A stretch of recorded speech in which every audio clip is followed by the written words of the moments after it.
तो गए सब लोग टीका तो देख लिया, मगर टीका से पहले क्या हुआ है वो भी आप लोगों को दिखाते हैं। सबसे पहले तो सुबह सुबह हम लोग उठ जाते हैं, उसके बाद तैयारी करनी शुरू हो जाते हैं क्योंकि आज होने वाला था कन्या पूजन। तो इसलिए जल्दी से प्रसाद वसाद तैयार करते हैं और फिर उसके बाद प्रसाद तैयार करने के बाद में हमें फ्रेशअप करने के लिए अंदर जा रहे थे। उतने में दिखता है कि पूजा के लिए सामान स्टार्ट हो रहा था। तो फिर जल्दी से वहाँ काम काटे और फिर पूजा स्टार्ट होने के बाद हम फ्रेशअप हो जाते हैं और फिर फ्रेशअप होने के बाद बाहर चढ़कर जल्दी से साफ़ करते हैं बाहर का बरामदा क्योंकि उधर होने वाला था पूजन, आई मीन कन्या पूजन। तो फिर थोड़ी देर बाद सेटअप वेटअप खत्म होने के बाद में यज्ञ हो जाते हैं शुरू। तो फिर हम भी बैठ जाते हैं वहाँ पर और फिर थोड़ी देर बाद इधर उधर करने के बाद में पूजा समाप्त होने का आता है और फिर थोड़ी देर बाद पूजा खत्म होने के बाद में सभी कन्याओं को बैठा देते हैं और फिर उसके बाद उनका पूजन होता है और फिर पूजन वूजन करने के बाद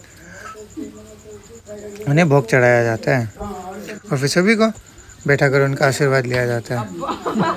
फिर उसके बाद आशीर्वाद लेने के बाद हम भी पहुंच जाते हैं टीका वेका लगाने पंडित जी से और फिर उसके बाद टीका वेका लगाने के बाद साइड में बैठे जाते हैं, फिर सभी को भोजन करवाते हैं और फिर उसके बाद सभी का भोजन समाप्त होने के बाद में हमारा भी भोग लग जाता है। तो फिर जल्दी से बैठकर हम भी भोग का आनंद लेते हैं। मिलते हैं आपसे अगले ब्लॉग पर, बाय बाय।